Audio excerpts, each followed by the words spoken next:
It was in the summer around dusk, and I was camping at a remote campground with my dad. There was a lake right next to the grounds, and my dad and I would trailblaze through the forest beside the lake because, if you went far enough, there was a really pretty waterfall. The area was dense with trees, mostly pines, and the ground was thick with underbrush. It was the kind of place that felt untouched, like no one had been there for a long time. We had been hiking for about an hour when we stumbled upon something odd. A slash pile, a heap of branches and logs, stood off the path. Atop the pile was a small child's shoe, slightly faded and weathered, but still intact. My dad and I looked at each other, both unsettled. It was an unusual thing to find out here. Who would leave a kid's shoe in such a remote place? There were no signs of other hikers, no footprints, nothing to suggest anyone had been through recently. We continued on, brushing it off as strange but not necessarily alarming. Eventually, we reached a small clearing, and my dad needed to take a leak. He faced one side of the clearing while I turned to the other, scanning the trees and listening to the sounds of the forest. That was when we both heard it. A child's voice, clear as day, saying, "I'm over here." My dad spun around instantly, assuming it was me. I turned to him at the same time, realizing he had thought I had spoken. But I hadn't said a word. The hair on the back of my neck stood up. My dad's face went serious, and without speaking, we both knew we had to check it out. If there was a child out here lost, we had to find them. We searched the area, calling out, scanning the trees, and looking for any sign of movement. We even walked back toward the slash pile, thinking maybe there was a connection. But there was no sign of anyone, no footprints, no more sounds, just the stillness of the forest, as if nothing had ever happened. After half an hour of searching, we reluctantly decided to give up on reaching the waterfall. We turned around and started heading back to camp. That was when we noticed something even worse. Something was following us. The sounds were subtle at first, just the occasional rustling of leaves or the snap of a twig. We told ourselves it was probably just an animal, maybe a deer moving through the woods. But as we kept walking, the sounds persisted. Footsteps, steady, deliberate, always keeping the same distance behind us. When we stopped, the sounds stopped. When we moved, they moved. Neither of us said a word. My dad quickened his pace and I followed suit. The feeling of being watched, of being stalked, grew stronger with every step. My heart was pounding. I gripped the pocket knife I always carried when we hiked, but I knew it wouldn't do much if we were in real danger. As we got closer to camp, the sounds faded. The presence, whatever it was, seemed to stay behind in the woods. By the time we reached the tent, it was completely silent. We didn't talk about it, didn't speculate. We just got into the tent, zipped it up, and made sure everything was secured. That night, neither of us slept much. The next morning, my dad suggested we pack up early. I didn't argue. We loaded up the car and left that place behind. We haven't been back since. Even now, I don't know what happened out there. Maybe it was just an overactive imagination. Maybe there was an animal tracking us. Or maybe somewhere deep in those woods, there was something or someone watching. I've always been an avid hiker, and my dogs are my constant companions on the trails. They're not just pets. They're my early warning system, my protectors, and my motivation to keep moving. They bark at anything unfamiliar. A rustling in the bushes, another hiker approaching, even a deer standing too still in the distance. But the thing about them is, once you get close, their barking turns into excited whining, and then, if you let them, an onslaught of licks. They sound vicious, but they're all love when you're within reach. That habit of theirs has always made me feel safe, especially when I hike alone. I usually take them out in the early morning or late evening when the trails are quieter. There's something peaceful about being deep in the woods when the world is still waking up or winding down for the night. But one evening, that changed. I'll never forget the feeling that crept over me that night. The gut-wrenching, hair-raising sense that something was terribly wrong. It was late, later than I normally stayed out. The sun had already dipped below the horizon, and the woods were slipping into darkness. My headlamp cast a weak glow ahead of me, but I trusted my dogs more than the light. They had been quiet most of the hike, enjoying the crisp air and the freedom to roam a little ahead of me. But as we started descending back toward my truck, something shifted. Both of them stopped suddenly, ears pricked, tails stiff. Their bodies went rigid, and then the barking started. At first, I thought they had spotted an animal, a bear maybe, or a coyote.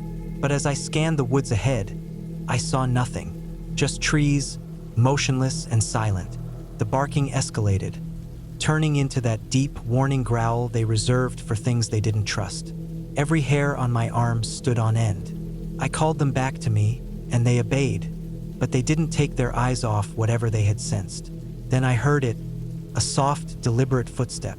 Not an animal, something bigger, someone. I stood frozen, listening. My dogs stayed close, still growling low, their bodies tense.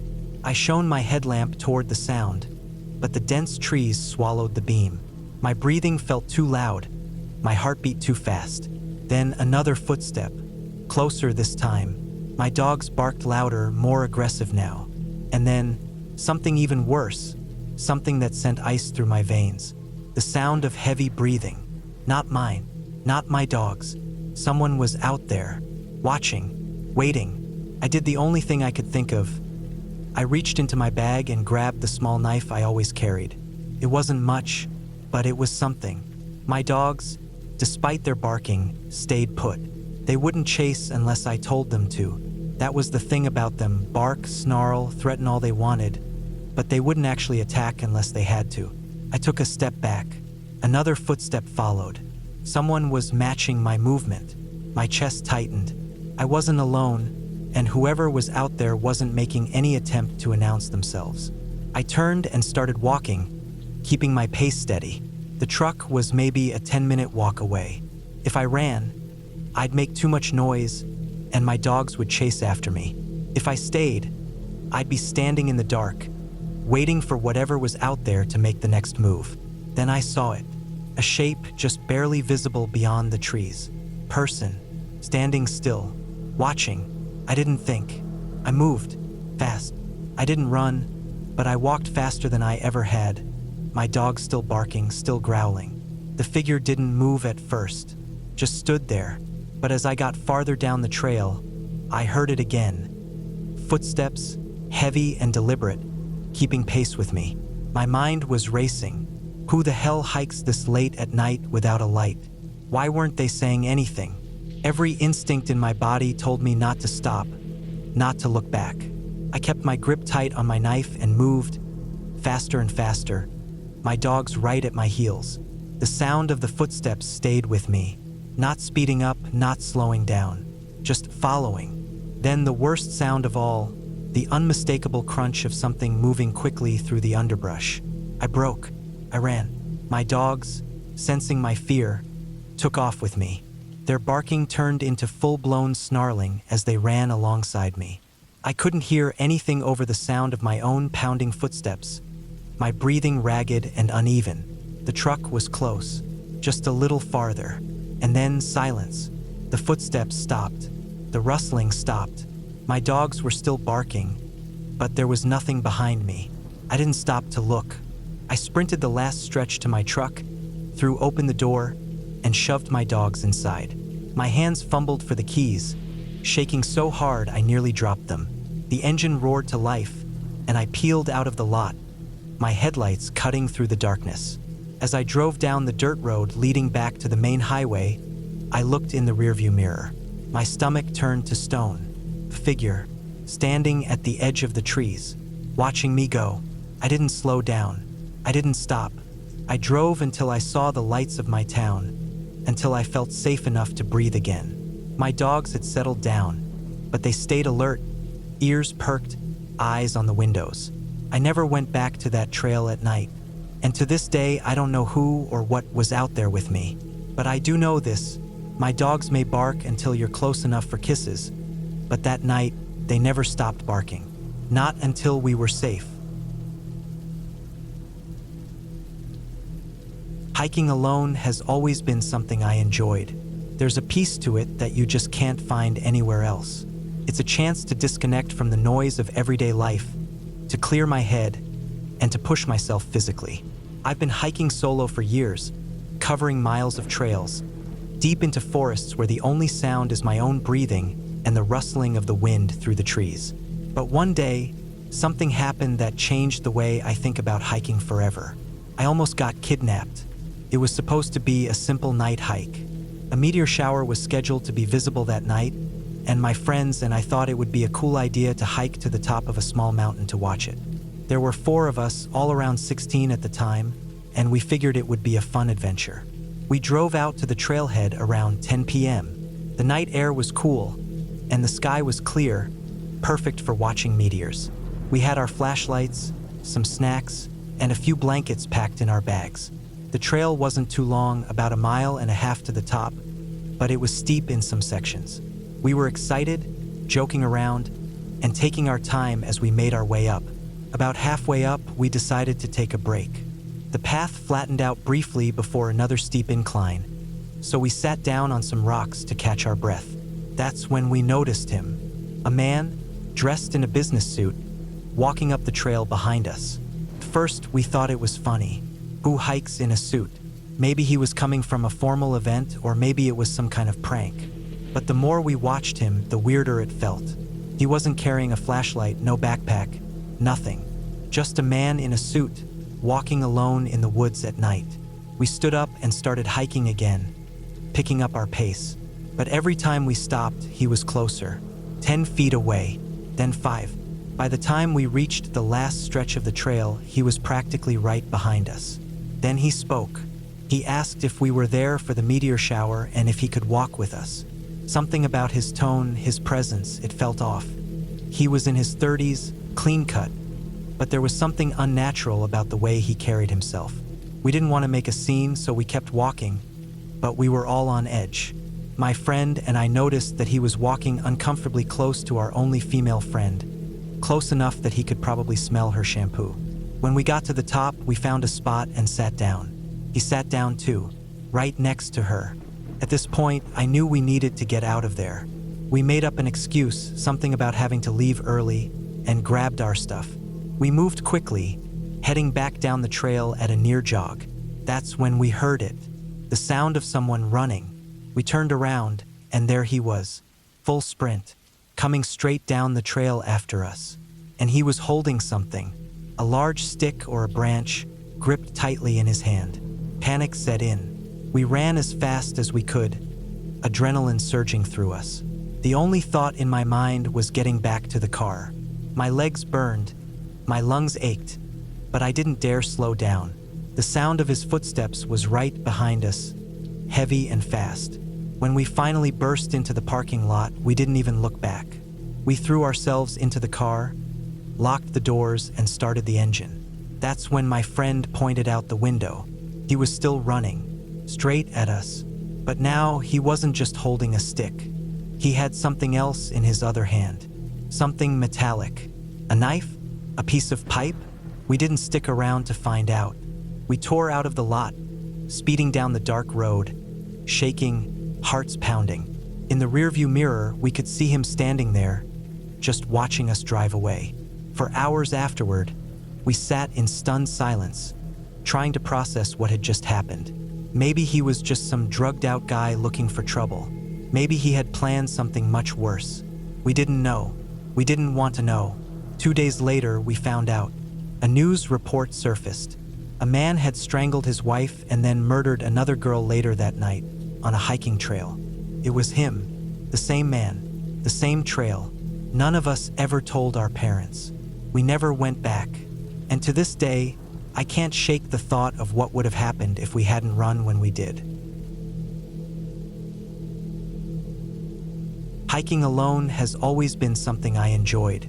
There's a piece to it that you just can't find anywhere else.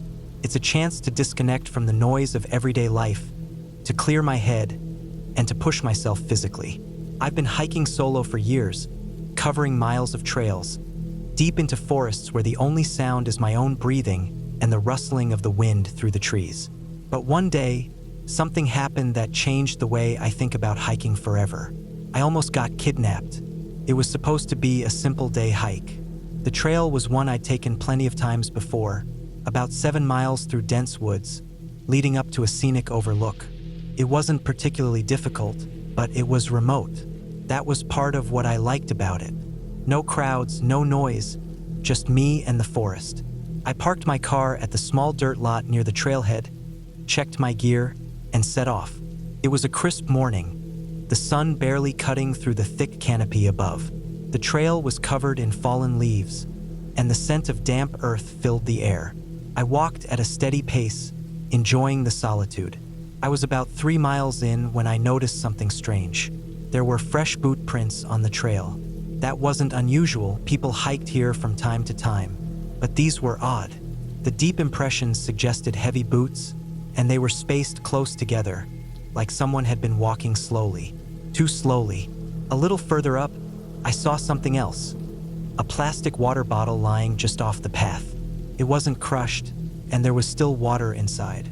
It looked like it had been placed there, not dropped. That uneasy feeling crept into my stomach, but I brushed it off. Maybe someone had just set it down and forgotten it. I kept moving. Another half-mile in, I heard it. Footsteps. At first, I thought it was just an echo of my own, but when I stopped, they continued for a second longer before stopping too. Someone was behind me. I turned quickly, scanning the trees, but there was nothing. Just the silent woods stretching out behind me. I took a deep breath, trying to stay calm. Maybe it was just an animal. Maybe another hiker was on the trail and didn't want to be seen. Still, I picked up my pace. As I neared the halfway point of the trail, I reached a small clearing with an old, weathered wooden sign marking the overlook ahead. That's when I saw it. A black SUV parked just off the dirt road, partially hidden behind some trees. The windows were tinted, and there was no one inside that I could see. My heart started pounding. This wasn't a place where people just parked randomly. The only reason to be here was to hike, and I hadn't seen another soul on the trail. Something was wrong. I turned around and started back the way I came, walking fast but not running. If someone was watching, I didn't want them to know I was scared. The footsteps started again, closer this time. Then I heard something else. A low voice, barely audible, like someone talking under their breath. That's when I knew. I wasn't alone. I forced myself to stay calm, thinking fast. Running would be a mistake. Whoever was out there was probably faster than me. If they had a car waiting, I'd never make it back to my own. I needed to be smart. I remembered a video I'd seen online once.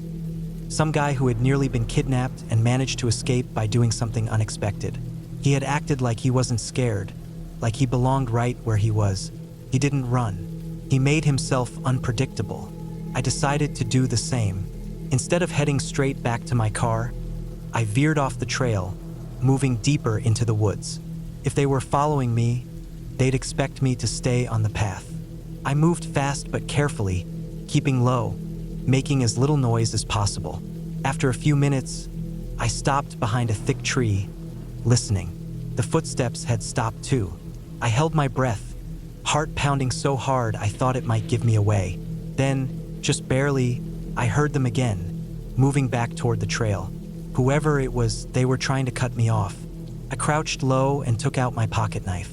It wasn't much, but it was all I had. I knew I needed to keep moving to stay ahead of them. If I could reach the dirt road, maybe I'd get lucky. Maybe someone else would be there. I moved in a wide arc, keeping away from the trail, angling back toward the parking lot. Every step felt agonizingly slow. The underbrush caught at my clothes, snapped under my boots, but I kept going. Then I heard it. An engine. The SUV. They were driving back toward the trailhead, toward my car. Panic surged through me, but I forced it down. If they reached my car before I did, I was trapped. I pushed harder, moving as fast as I dared without making too much noise. I could see the lot now just through the trees. My car was still there. The SUV had stopped near it. The driver's door opened, and a man stepped out. I didn't wait to see what he looked like. I didn't want to know. I sprinted the last stretch, crashing through the trees. The man's head snapped up as I burst out of the woods, but I didn't stop. I ran straight for my car, yanking the door open and throwing myself inside. The SUV's engine roared to life. My hands were shaking so bad I nearly dropped my keys, but I jammed them into the ignition, twisting hard. My engine sputtered, coughed, then roared awake. The SUV lurched forward. I slammed my foot on the gas. Gravel sprayed behind me as I shot out of the lot, tires skidding on the dirt road. My rearview mirror showed the SUV turning onto the road after me. I don't think I've ever driven that fast in my life. My hands were white-knuckled on the wheel, my pulse hammering in my ears. The road twisted through the trees, and I took the turns recklessly, barely staying on the path. Then, up ahead, I saw another car coming, a truck. I flashed my lights, waving frantically as I approached. The truck slowed. Behind me, the SUV suddenly braked hard. Then, just like that, it turned around and sped off the other way. I didn't stop, not until I was back in town, parked in front of a gas station, trying to catch my breath. I never saw that SUV again. Never found out who was inside or what they had planned. But I know this: if I hadn't trusted my gut, if I hadn't remembered that video, if that truck hadn't shown up when it did, I might not be here to tell this story. I still hike, but never alone. Never again. Hiking has always been my thing. It's how I clear my head, how I escape when life gets too loud. I've hiked alone for years, covered miles of trails, camped deep in the woods with nothing but a sleeping bag and the sound of the wind in the trees. I've had my fair share of close encounters. Rattlesnakes sunning themselves on the trail, a mountain lion once tracking me from the ridge, even a bear sniffing around my tent in the middle of the night. But none of that comes close to what happened that day. I almost got kidnapped. It was a late afternoon in early fall, the kind where the air is crisp but the sun still holds some warmth. I had planned on a short day hike, just a few miles up a ridge that overlooked a valley. The trail wasn't well known, which was exactly why I liked it. No crowds, no noise, just me and the woods. I parked at the trailhead, double-checked my gear, knife, water, a small snack, flashlight, and my phone, then set off. The hike started like any other. The trees were alive with color, reds and oranges flickering in the breeze. Leaves crunched under my boots. The trail was narrow, winding through thick underbrush, the kind that could easily hide something or someone just a few feet off the path. I remember thinking how quiet it was. No birds, no rustling, just the sound of my own footsteps. About 2 miles in, I had this strange feeling. Not fear exactly, but something wasn't right. I glanced over my shoulder, scanning the trees behind me. Nothing, just the empty trail. I told myself I was being paranoid. Still, I picked up my pace. A few minutes later, I heard it. A branch snapping. Not the random fall of a dead limb, but the sharp crack of someone stepping on it. I stopped, listened.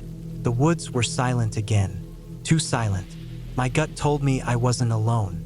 I turned slowly, scanning the trees, but saw nothing. Maybe it was a deer. Maybe a squirrel knocking something loose. I wanted to believe that, but my body knew better. My pulse had picked up, my breathing had changed. My instincts were screaming at me.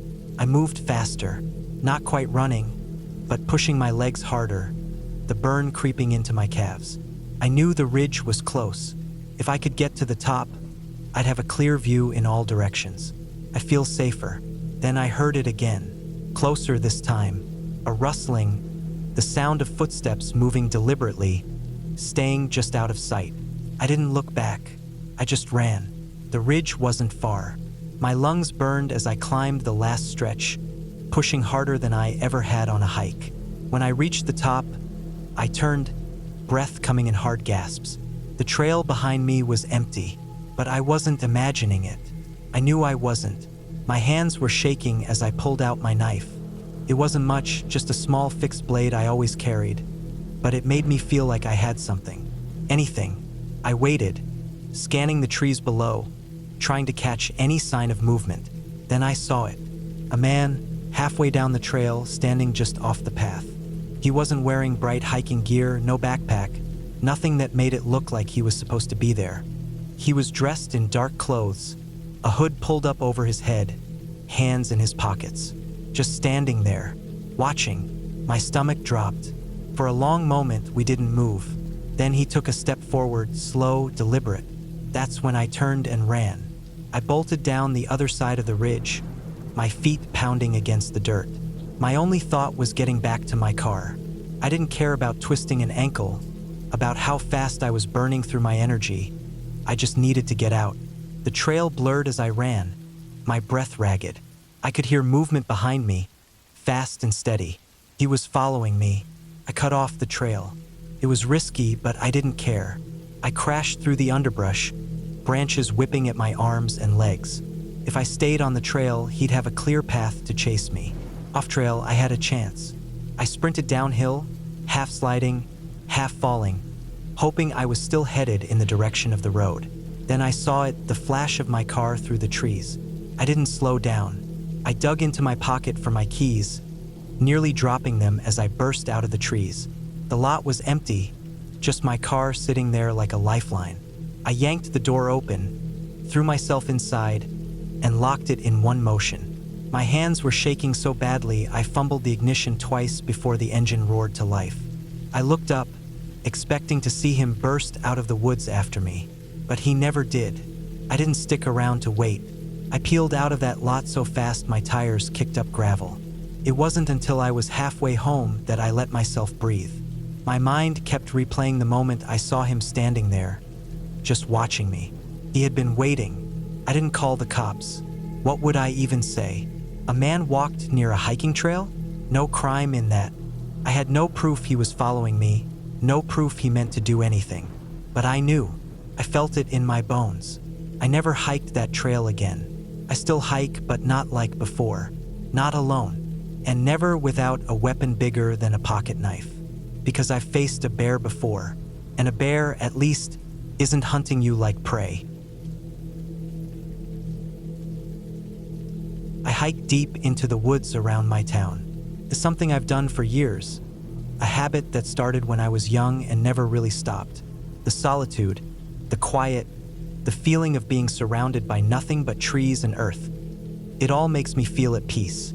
Sometimes, I go so deep into the forest that I stay out until sunrise, watching the sky change color through the branches. There's nothing quite like it. I don't scare easily. I've come across plenty of wildlife, from deer to coyotes, even the occasional black bear. They keep their distance, and I keep mine. I found old hunting blinds, forgotten fire pits, signs that people have passed through, but I never gave much thought to who they were or why they were out there. One night, though, I saw something that unsettled me, something that stuck with me long after I left the woods. It was past midnight when I decided to go farther than usual, following a narrow trail I hadn't explored before. The path wound deeper into the trees, the underbrush thick on either side. The further I went, the quieter it got. Even the usual sounds of the forest, crickets, the distant hoot of an owl, faded away. It felt like I had stepped into another world, one where the air was heavier, the darkness deeper. Then, through the trees, I saw it. A small cluster of makeshift shelters, barely visible in the dim light. Sheets of scrap metal leaned against tree trunks, tarps draped over branches, old blankets and discarded furniture scattered around. It wasn't a proper campsite, not even close. It looked like a place where people lived, people who had nowhere else to go. A fire burned in the middle of the camp, small but alive, yet there was no one around. I stood still, my breath slow and steady. There was no movement, no voices, no signs of life. Just the flickering fire and the crude shelters standing empty in the dark. I took a step forward, my boot crunching against the dirt. Still nothing. I knew what this was. A homeless camp. People without homes, surviving out here the best they could. It made sense why no one was around. When they heard someone approaching, they probably scattered into the trees, hiding until the threat me was gone. Especially if they thought I was law enforcement. I scanned the area with my flashlight, the beam cutting through the dark. There were personal belongings left behind. Old clothes, a few plastic bottles, a rusted shopping cart tipped onto its side, a small pile of canned food near one of the shelters. Whoever lived here had left in a hurry. I felt uneasy. Not because I was afraid of them, these people weren't the kind to seek trouble. But the emptiness of the camp, the abandoned fire, the way the whole place felt frozen in time, it made my skin crawl. Then I saw the footprints, fresh ones, leading away from the camp. I wasn't alone. I turned off my flashlight, standing completely still. I listened. First, nothing, just the wind shifting through the trees. But then soft, careful footsteps.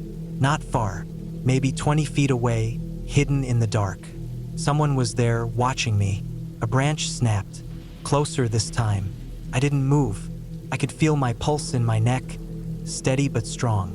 I knew if I turned my light back on, I might see them. A face peeking from behind a tree, eyes reflecting the dim glow of the fire. But I didn't want to. I wasn't sure why. The air was thick, charged with something I couldn't name. The knowledge that I was being watched, that there were people just beyond my vision, waiting for me to leave, it made my skin prickle. Slowly, I took a step back, then another. I didn't turn my back on the camp. Not yet. I just kept moving, steady, controlled, retracing my steps. The fire flickered behind me, casting long shadows across the trees. The feeling of being watched never left me. I kept walking, my pace just shy of hurried, until the camp was out of sight. Only then did I turn around, facing the path ahead, moving quickly but quietly. I didn't stop. I didn't look back. I don't know when the feeling faded. Maybe 10 minutes later, maybe longer. But at some point, the air felt normal again, the night just another night. The sounds of the forest returned. A distant owl, the rustling of leaves, the natural world settling back into place. By the time I reached the main trail, the sky was beginning to lighten. I never told anyone about the camp. I never went back to look for it. Maybe they're still out there, deep in the woods, hiding from anyone who gets too close. I don't hike as deep anymore, not because I'm afraid of them, but because I know they're there and I don't want to disturb them again. I go hiking in the woods that surround my town. It's something I've done since I was a teenager, and over the years, it's become more than a habit. It's part of my life. There's a particular peace that comes from being out there alone, especially at night. I know most people wouldn't dare wander deep into the woods past midnight, but for me, it's always been normal. There's a comfort in the stillness, the way the trees stretch into the sky, the sound of crickets and distant owls filling the air. I usually bring a small pack with a flashlight, a knife, some snacks, and water. I don't always use the flashlight, though. I've spent so much time out there that my eyes adjust quickly, and the moon often gives enough light to see the trails. When I do use it, it's mostly for navigating rougher terrain or spotting animals in the brush. I've run into plenty of deer, raccoons, even the occasional fox. The biggest thing I've ever seen was a black bear, but it wanted nothing to do with me. One night, I decided to hike a little further than usual.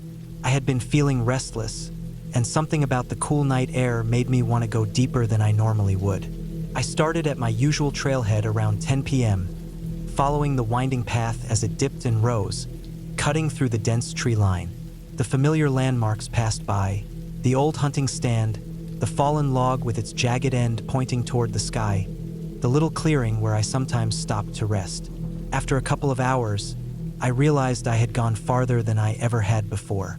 I wasn't lost, not exactly. I could still retrace my steps if I had to, but I was definitely in unfamiliar territory. The woods felt different here. It wasn't something I could put into words, just a feeling. The trees were closer together, the underbrush thicker. Smelled different, too. Less like damp earth and pine, more like something stale, like wet metal. That's when I saw it. Ahead of me, past a tangle of low branches, was something that shouldn't have been there. A cluster of small structures, half hidden by the trees. They weren't houses, not even proper cabins. They looked like shanties. Scrap metal sheets propped up against old wooden beams, some covered in weathered tarps, others draped with stained bedsheets. It was like someone had built a makeshift camp out in the middle of nowhere. The strangest part? There was a fire still burning in the center of it all. It was small, barely more than embers, but it was definitely alive. Someone had built a fire pit using an old tire, the rubber long since burned away, leaving only the steel belt twisted and blackened in the dim glow. The fire flickered weakly, casting jagged shadows across the nearest shacks. But there was no one there, no movement, no sounds, just the quiet crackle of the fire and the distant rustle of leaves. I stood there for a long time, just staring. The camp looked like it could hold a dozen people, maybe more. There were blankets piled in corners, empty food cans stacked beside one of the shacks, even a few plastic chairs arranged in a rough circle around the fire. Someone had been here recently enough to start a fire. But where were they? I stepped closer, my heart pounding. I wasn't sure why I was so tense, but something about the whole setup put me on edge. It wasn't just that it was abandoned. It was how abandoned it felt. Like everyone had left in a hurry, without packing up, without putting out the fire. I took another step, my boot crunching softly against the dirt. That's when I noticed the tracks. Footprints, lots of them, leading away from the camp. Some were deep, like someone had been running. They all pointed in the same direction, deeper into the woods. I shone my flashlight toward the nearest shack. The inside was as simple as the outside. A few blankets, an old metal pot, some empty water bottles. A rusted knife lay on the floor near the entrance, like someone had dropped it. I checked the other shacks, my nerves growing with each step. Some had little personal belongings. A jacket draped over a wooden crate, a plastic bag filled with mismatched shoes, a single toothbrush sitting on a rock like someone had set it down mid-use. Whoever had been here, they had left quickly. Too quickly. I kept scanning the area, my flashlight beam sweeping over the darkened woods. That's when I saw something that made my stomach drop. At the far edge of the camp, half buried in the dirt, was a cell phone. The screen was cracked, the casing scratched up, but it was still on. The battery indicator flashed red, almost dead. I reached down and picked it up. The screen lit up, revealing the last thing the owner had been looking at. A text message. It wasn't a full message, just the beginning of one, but it was enough to make my blood run cold. They found us. Where are you? That was it. The phone died in my hand. A twig snapped behind me. I froze, every muscle in my body locking up. The woods, which had been so eerily silent just moments before, suddenly felt alive. Another noise, closer this time, a rustling, deliberate. I turned off my flashlight. My heart was pounding so hard I could hear it in my ears. I stood there in the darkness, barely breathing. Then, just at the edge of my vision, something moved, a shape shifting between the trees. Watching, I didn't think, I just ran. I ran harder and faster than I ever had in my life, crashing through the underbrush, branches whipping at my face. I didn't stop, not even when I tripped and nearly went sprawling. Not even when I heard someone, moving behind me. It wasn't until I was back on familiar trails, until I could see the faint glow of streetlights in the distance, that I finally slowed down. My lungs burned, my legs ached, but I didn't dare look back. I never told anyone about that night, never told anyone about the camp, the phone, the message, but I stopped hiking so deep after that. Some things I decided were better left alone. I've enhanced the ending to heighten the suspense, adding a dramatic escape scene with a shadowy figure watching from the woods. Let me know if you want any further refinements. I had been hiking solo for years, but something about this trip made me more careful than usual. Maybe it was the terrain. A remote part of northern Australia, dense with bushland and teeming with wildlife that didn't always announce itself before striking. Or maybe it was the crocodile warning signs near the water sources, a stark reminder that some predators didn't just watch from the shadows. They lurked in plain sight, waiting. I was several days into a planned week-long trek through a national park, carrying everything I needed on my back. My route followed a river, which meant reliable access to water but also heightened danger. I stayed vigilant, keeping my distance from the banks and filtering my drinking water at safer spots where I had a clear line of sight. I knew better than to let my guard down. By the fourth day, I was deep in the wilderness, miles from any road or marked trail. I hadn't seen another human in over 24 hours. That night, I set up my tent in a small clearing, positioning myself far from the water's edge, but still within reach of a freshwater spring trickling from the rocks. The air was thick with humidity, the kind that made your skin sticky and your clothes damp even after the sun went down. I secured my food in a dry bag and hung it from a high branch, away from scavengers.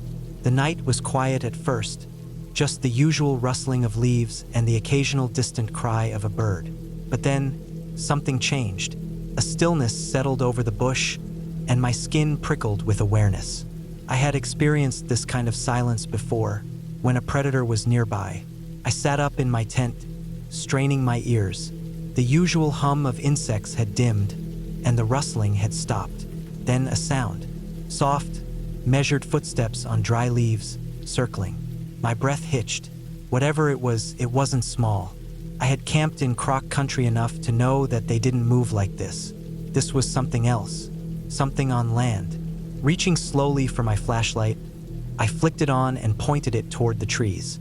Nothing, just the thick brush swaying slightly in the breeze. I told myself it was just my nerves, but I kept my knife close, just in case. An hour passed, and I finally began to relax. Then, just as I was drifting off, I heard it again, this time closer, a deep, guttural exhale. My body froze. That was not the sound of wind through the trees. It was breathing, and it was large. I gripped my knife tighter, willing myself to stay still. Then something massive moved just outside the tent. The weight of it pressed down on the dry earth, snapping a branch underfoot. I held my breath. My mind raced through the possibilities. A wild boar? A dingo? But neither of those would have been so careful, so deliberate in its movements. Then, the most chilling sound yet. A low, throaty growl, just feet from where I lay. The kind that makes your body respond before your brain even catches up. Primal warning. A big cat. I'd read about the rare but real presence of cougars in this region, though sightings were scarce. But there was no mistaking that sound, and I was alone, in the middle of nowhere, with only a knife and a thin layer of nylon between me and whatever was stalking me. I knew better than to panic. I stayed still, barely breathing, listening.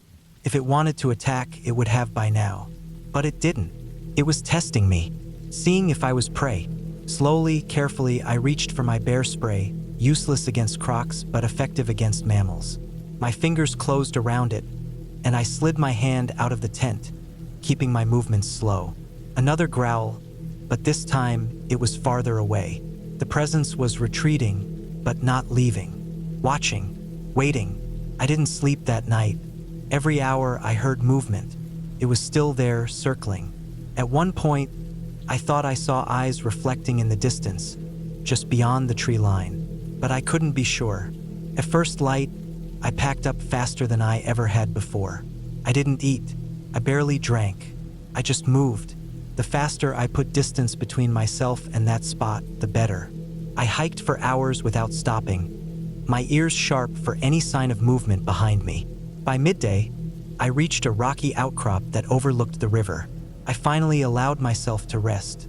Looking back at the dense bushland I had emerged from, I half expected to see something move between the trees, watching. But there was nothing, just the heavy silence of the Australian wilderness. I never saw the cat. I never saw tracks, but I knew it was there. And I knew, without a doubt, that I had been prey that night. I cut my trip short and made my way back to the nearest road, where I flagged down a ranger. I didn't tell him everything, just that I had encountered a large predator, that I thought it was a cougar. He nodded like he'd heard it before. "People think they don't exist out here," he said. "But they do. You're lucky." I nodded. I already knew that. To this day, when I hike alone, I always listen for the silence. Because when the bush goes quiet, something is watching. I had always felt comfortable hiking deep into the wilderness alone. Something about being far away from the noise and distractions of modern life gave me a sense of peace. I wasn't reckless. I always brought extra supplies, a GPS, and let someone know my plans before heading out. But I also never felt the kind of fear that some people seem to associate with being alone in the woods. Most of the time, the biggest threats were the weather, an injury, or maybe an encounter with wildlife. People, they were the least of my worries. At least that's what I used to think. I had picked a spot deep in a national forest, far from any official trails. The kind of place where you weren't likely to see another soul for miles. The hike in had been uneventful, the scenery beautiful. Tall pines stretched high above, the scent of earth and leaves filled the air, and the occasional bird call broke the silence. I found a clearing by a small stream and decided it was the perfect place to set up camp for the night. As the sun began to set, I went through my usual routine, set up my tent, gathered firewood, and cooked a simple meal. The evening was calm, the kind that made you feel lucky to be out there.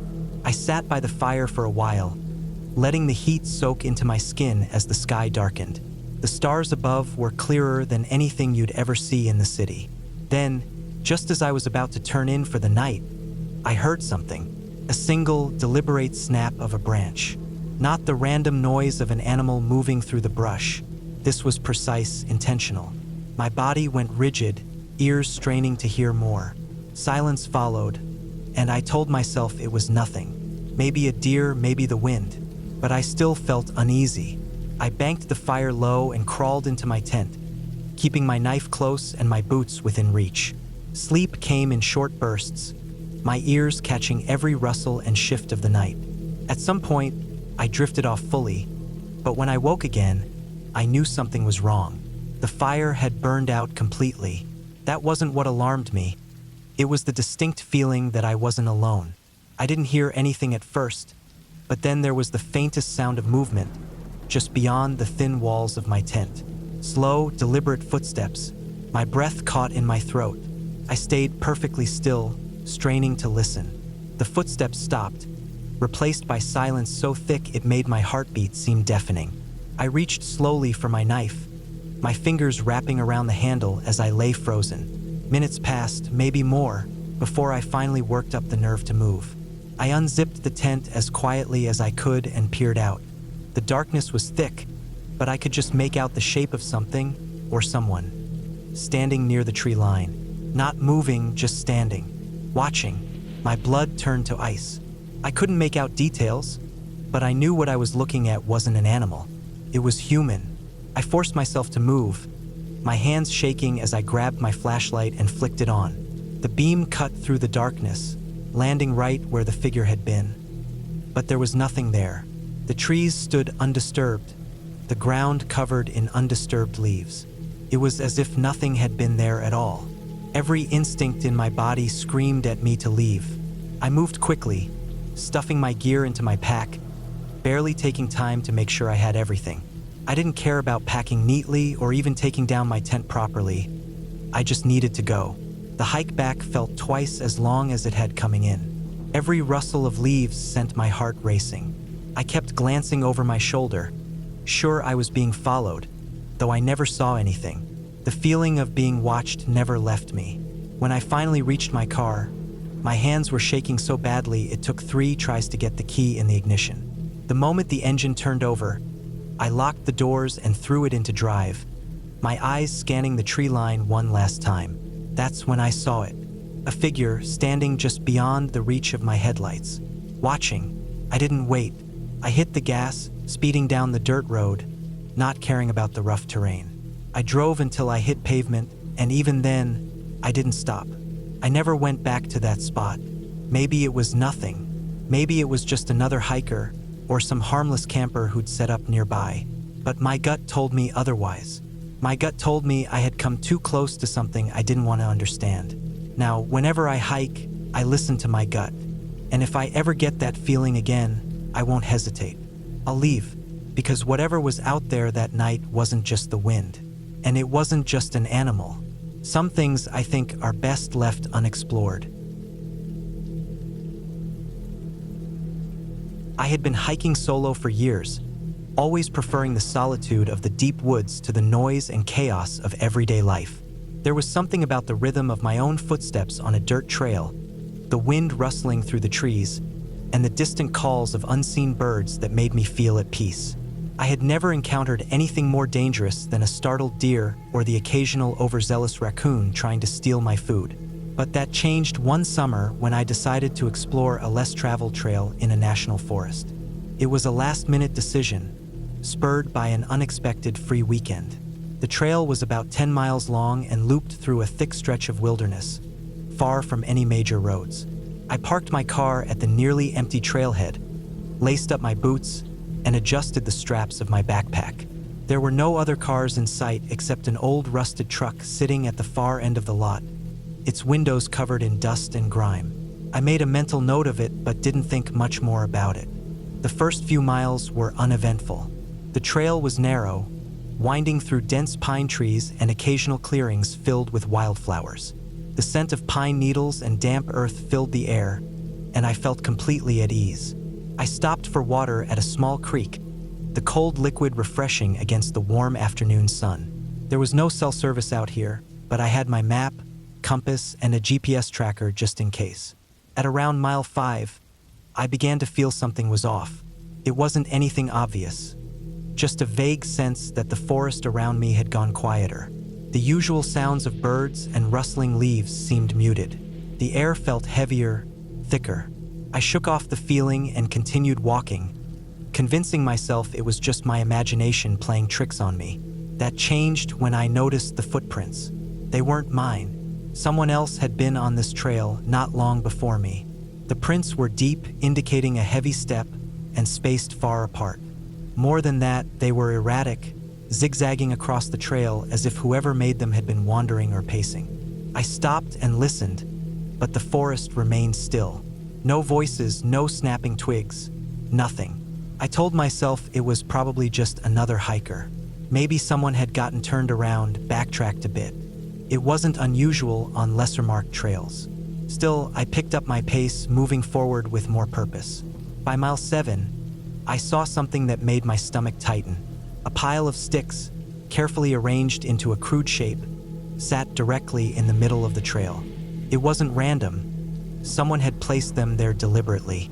The way the sticks were stacked, almost like a warning symbol, set off every alarm in my head. I stepped around it, forcing myself not to look back. The sun had started to dip lower, casting long shadows between the trees. I needed to finish the loop and get back to my car before dark.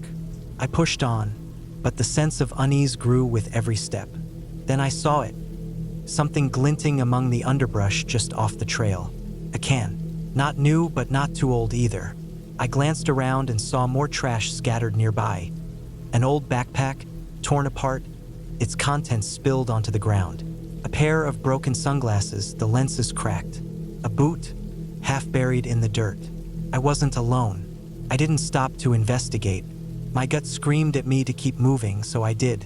I walked faster, my breath coming quicker. The last 3 miles felt endless. Every rustle in the undergrowth, every snapping twig made my pulse jump. I kept my hand near the small knife I carried, but I knew it wouldn't do much if someone really wanted to harm me. Then I heard it. Footsteps behind me. Not a deer, not a bear. Human. Heavy and deliberate. I didn't turn around. I just walked faster, my mind racing through every possible scenario. I wanted to run, but running meant panic, and panic meant mistakes. I focused on the trail ahead, on the fading light, on getting out of there as fast as I could without drawing more attention. The footsteps followed me for what felt like an eternity. Sometimes they were closer, sometimes farther, but they never disappeared completely. I couldn't tell how many there were. 1 person, 2, more? My heartbeat pounded in my ears. When I finally saw the break in the trees ahead, signaling the end of the trail, I forced myself not to sprint. My car was still there, waiting. The old truck was gone. I reached my vehicle, yanked open the door, and threw my pack inside. My hands trembled as I started the engine, locking the doors the second I was inside. I didn't even take off my boots. I just backed out, tires kicking up dust, and sped down the dirt road without looking back. It wasn't until I was miles away, back on a main road with headlights from other cars shining around me, that I let out the breath I hadn't realized I was holding. I still don't know who was out there. Maybe it was just another hiker, someone as wary of me as I was of them. Maybe it was nothing, but I don't think so. I haven't been back to that trail since. I had been hiking solo for years, mostly in national forests and BLM land where the trails were less crowded. I preferred it that way. Just me, the trees, and the trail ahead. It was freeing in a way that few things were. But sometimes solo hiking meant dealing with things alone. I was about 6 miles into a 12-mile loop trail, somewhere deep in the mountains. The forest was thick here, the kind of dense wilderness where sunlight barely reached the forest floor in some spots. It was quiet except for the occasional rustling of wind through the trees and the chirping of birds. The air smelled of pine, damp earth, and that clean scent you only get deep in the woods. I was making good time, pacing myself to finish before sundown. Then, I heard it, a sharp, rhythmic clicking sound coming from just off the trail. At first, my brain didn't register what it was. I stopped walking, straining to hear. It sounded like a sprinkler going off, rapid and mechanical. That made no sense. There were no houses, no farms, nothing man-made for miles. The sound was coming from a bush to my right, just barely out of sight. I took half a step forward, and then it clicked. The sound wasn't a sprinkler. It was a rattlesnake. I froze. My heart rate spiked so fast that I could feel it in my throat. My whole body locked up. I felt a wave of cold sweat break out across my back. I hadn't seen it yet, but I knew it was close. Too close. My brain was still catching up, still processing, still thinking about sprinklers when I finally forced myself to look down. And there it was, a rattlesnake, coiled up tight just inches from my boot, head raised, rattling its tail in warning. It was almost perfectly camouflaged against the dry leaves and dirt, its patterned skin blending in so well that I almost didn't see it even when I was staring right at it. I didn't move. I didn't breathe. Every single instinct in my body screamed at me to run, but I knew that would be the worst thing I could do. If I startled it more, if I moved too fast, it might strike. I had read about this. I knew what to do, but knowing and doing were two different things. Slowly, painfully slowly, I shifted my weight back onto my other foot. The snake held its position, still rattling, still watching. I felt like I was standing on a landmine. Every inch of me was tense. My leg, the one closest to it, felt like it was made of stone. I needed to step back, but I was terrified that the movement would set it off. I counted to 3 in my head, then took the smallest step backward that I possibly could. The snake twitched but didn't strike. Encouraged, I took another, then another. It was still rattling, still watching, but I was getting distance. When I was finally far enough away that I felt safe, I exhaled a breath I hadn't realized I was holding. My whole body was shaking. I had been jittery before on hikes, but this was something else entirely. This was a primal kind of fear, the kind that sinks into your bones and lingers. I knew I had to keep moving, but I didn't trust myself to walk just yet. My legs felt wobbly. My hands were shaking. I crouched down a few feet away, picked up the longest stick I could find, and gently used it to nudge the snake off the trail. It was reluctant to leave at first, still in defensive mode, but eventually, it slithered off into the underbrush. Even after it was gone, I could still hear the rattling in my head. For the rest of the hike, every twig, every rustling leaf, every shifting shadow put me on edge. I scanned every inch of the ground in front of me, hyper-aware of where I was stepping. It didn't matter that I had encountered plenty of snakes before, or that I knew how to handle it. That moment had shaken me in a way I hadn't expected. By the time I made it back to my car, the adrenaline had worn off, leaving me exhausted. I sat in the driver's seat for a long time, hands gripping the wheel, heart still hammering in my chest. I had been lucky.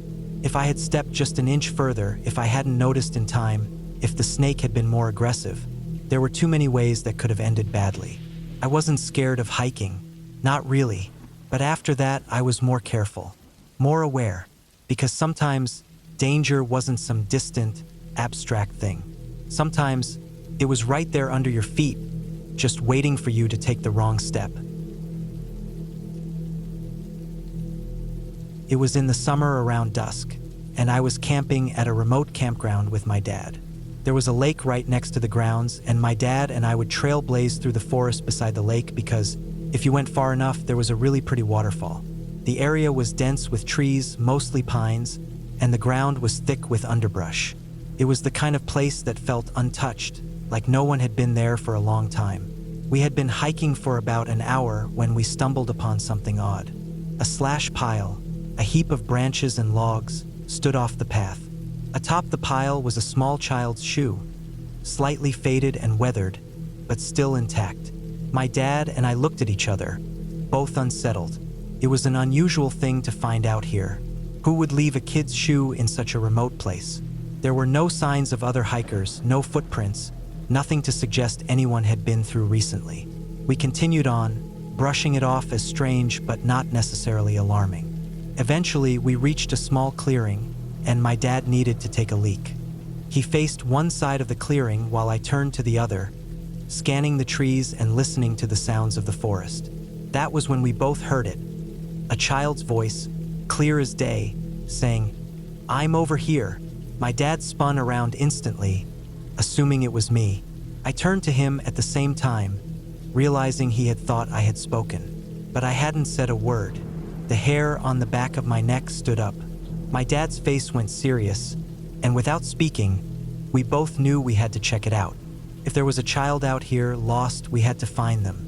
We searched the area, calling out, scanning the trees, and looking for any sign of movement. We even walked back toward the slash pile, thinking maybe there was a connection. But there was no sign of anyone, no footprints, no more sounds, just the stillness of the forest, as if nothing had ever happened. After half an hour of searching, we reluctantly decided to give up on reaching the waterfall. We turned around and started heading back to camp.